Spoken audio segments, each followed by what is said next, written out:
जिस प्रकार से ग्रह, उपग्रह और उल्कापिंड सोलर सिस्टम के मुखिया सूर्य का चक्कर लगाते हैं, ठीक उसी प्रकार से सूर्य और सोलर सिस्टम सहित आकाशगंगा मिल्की वे के सेंटर में मौजूद सजिटेरियस ए का चक्कर लगा रहा है।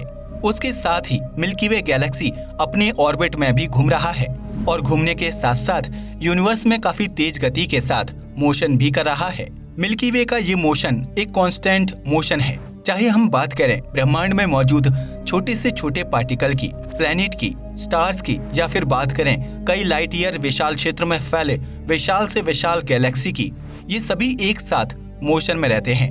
इसके साथ साथ ब्रह्मांड में धीरे धीरे कई बदलाव होते रहते हैं। ये बदलाव ब्रह्मांड के छोटे छोटे पिंड से लेकर विशालकाय पिंड में भी देखे जा सकते हैं।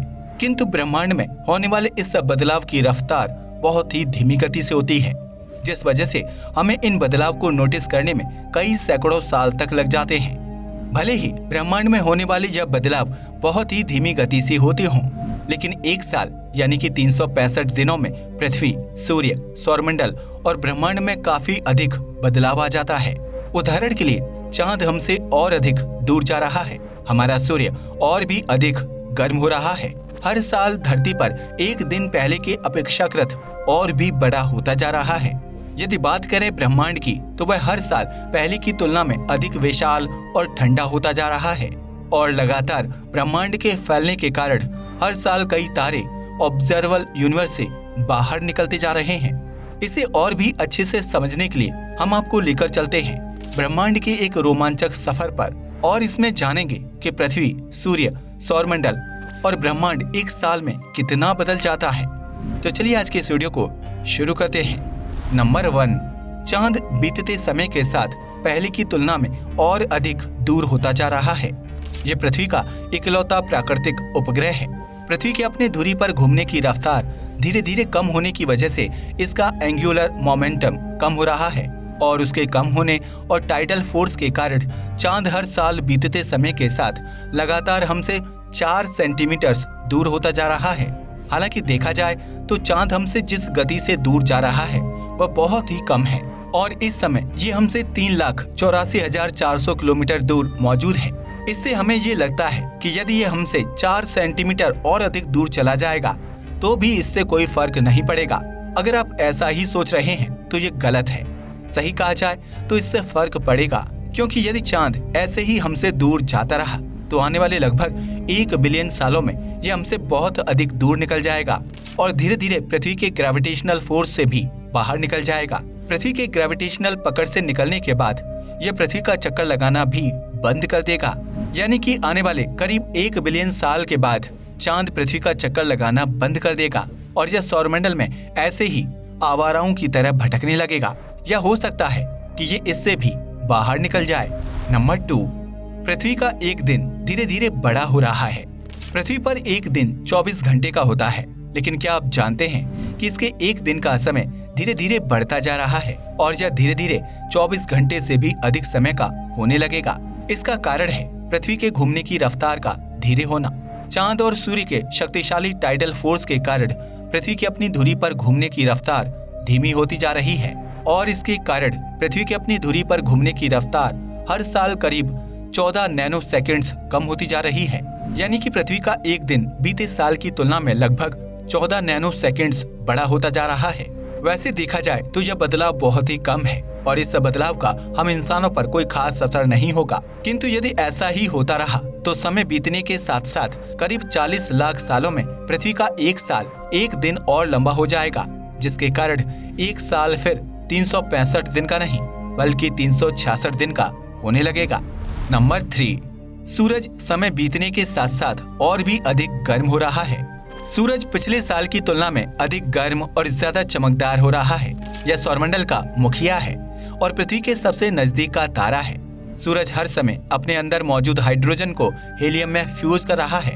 इस वजह से इसका कोर और भी ज्यादा सघन यानी कि डेंस और भारी हो रहा है। इसे स्टेबल रखने के लिए सूरज हर साल पिछले साल की तुलना में अधिक हाइड्रोजन को हीलियम में फ्यूज कर रहा है और ऐसा करने की वजह से ये लगातार गर्म हो रहा है। सूरज हर साल बीते साल की तुलना में 1% के 80वें हिस्से जितना गर्म और अधिक चमकदार हो रहा है। भले ही आपको यह बदलाव काफी कम लग रहा होगा, पर अगर ये ऐसे ही गर्म होता रहा तो धीरे धीरे पृथ्वी पर अधिक गर्मी का अनुभव होने लगेगा और आने वाले करीब 2 अरब सालों में ये इतना गर्म हो जाएगा कि पृथ्वी पर मौजूद सभी महासागरों को सुखा देगा। नंबर 4, मिल्की वे आकाशगंगा में पिछले साल की तुलना में नए नए तारों का जन्म हो रहा है, जिनमें से ज्यादातर का मास सूर्य के मास का मात्र 40% होता है। मिल्की वे आकाशगंगा में हर साल काफी सारे नए तारों का जन्म होता है। आज का ब्रह्मांड पहले के मुकाबले काफी ज्यादा विकसित हो चुका है, जिसका मतलब ये भी है कि अब तारों के निर्माण के लिए रॉ मटेरियल भी पहले के मुकाबले काफी कम है। इसकी वजह से तारों के बनने की रफ्तार काफी कम होती जा रही है। अब हर साल मात्र 0.68 सोलर मास के बराबर ही तारे बन पाते हैं, यानी सूर्य के मास से आधे मास के तारे। उदाहरण के लिए आज जितने भी तारे हर साल ब्रह्मांड में बनते हैं, ये 11 अरब साल पहले बनने वाले तारों की संख्या का मात्र 5% ही है। आज से 11 अरब साल पहले हर साल करीब 13 सूर्यों के द्रव्यमान के बराबर के तारों का जन्म होता था और आज ये संख्या घटकर मात्र 0.68 सोलर मास रह गई है। हमारी गैलेक्सी में आज भी ग्रेविटी की वजह से धूल और गैस के बादल कोलैप्स हुआ करते हैं और ऐसे ही तारों का निर्माण होता है। इस प्रोसेस को पूरा होने में लाखों सालों का समय लगता है। तारे बनने की ये रफ्तार पहले के मुकाबले स्लो जरूर हो गई है, लेकिन फिर भी ये काफी अच्छी रफ्तार है। नंबर 5, ब्रह्मांड पिछले साल की तुलना में और भी अधिक बड़ा और विशाल होता जा रहा है। माना जाता है कि बिग बैंग से पहले, यानी कि आज से करीब 13.8 बिलियन साल पहले ब्रह्मांड एक छोटे से बिंदु के रूप में समाया हुआ था। वह बिंदु अत्यंत सघन यानी कि डेंस था, किंतु 13.8 साल पहले उस बिंदु में किसी कारण से हलचल पैदा हुई और इसी से वह बिंदु सभी दिशाओं में फैलने लगा और इसी के साथ ब्रह्मांड अस्तित्व में आया। बिग बैंग के दौरान अंतरिक्ष, समय, पदार्थ और ऊर्जा सभी का निर्माण हुआ। इस विशाल विस्फोट ने सभी दिशाओं में पदार्थ को फेंका और अंतरिक्ष का विस्तार करने के लिए खुद को प्रेरित किया। बिग बैंग की घटना के बाद से ही ब्रह्मांड लगभग प्रकाश की गति से अधिक गति के साथ सभी दिशाओं में फैल रहा है। वैज्ञानिकों के द्वारा अनुमान लगाया गया है कि ब्रह्मांड हर साल करीब 6.5 लाइट ईयर्स जितना सभी दिशाओं में फैल रहा है और इस वजह से बिलियंस लाइट ईयर्स दूर गैलेक्सी और तारे हमसे और भी अधिक दूर जा रहे हैं। नंबर 6, धीरे धीरे ऑब्जर्वेबल यूनिवर्स पिछले साल की तुलना में छोटा होता जा रहा है। इससे पहले मैंने आपको बताया कि कैसे ब्रह्मांड लगभग प्रकाश की गति से भी अधिक गति के साथ फैल रहा है।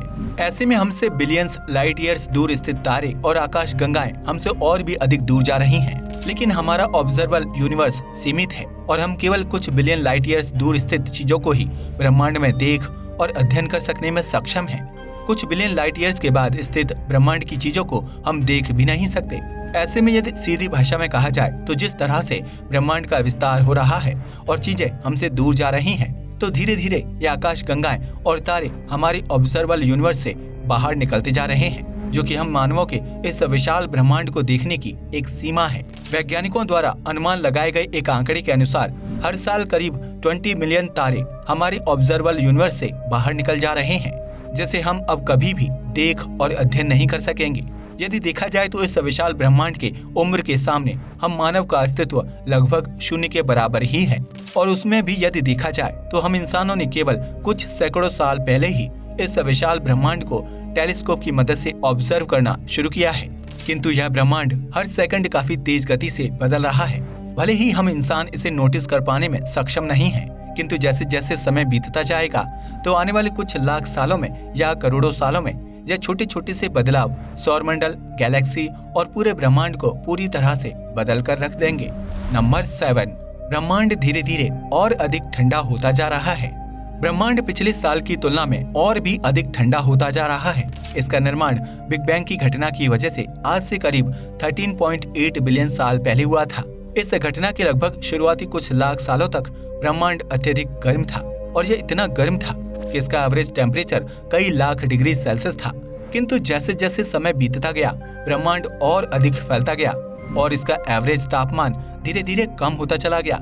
वर्तमान समय में ब्रह्मांड का एवरेज तापमान करीब -270.4 डिग्री सेल्सियस है। किंतु हर साल ब्रह्मांड पिछले साल की तुलना में और भी अधिक ठंडा होता जा रहा है, पर इसकी रफ्तार काफी धीमी है और यदि कुछ इसी तरह से ब्रह्मांड ऐसे ही ठंडा होता रहा तो बीतते समय के साथ आने वाले कुछ लाख बिलियन सालों में इसका तापमान -270.4 डिग्री सेल्सियस से एब्सोल्यूट 0 तक पहुंच जाएगा, जो एक ऐसा टेम्परेचर होता है जिसमें सभी एटम भी गति करना बंद कर देते हैं। और यदि ब्रह्मांड का एवरेज टेम्परेचर एब्सोल्यूट 0 तक पहुंच गया तो ब्रह्मांड बिग फ्रीज स्टेट में चला जाएगा। यदि आप इसे दूसरी भाषा में कहना चाहें तो आप कह सकते हैं कि हमारे ब्रह्मांड का अंत हो जाएगा। आज के लिए बस इतना ही। जय हिंद दोस्तों।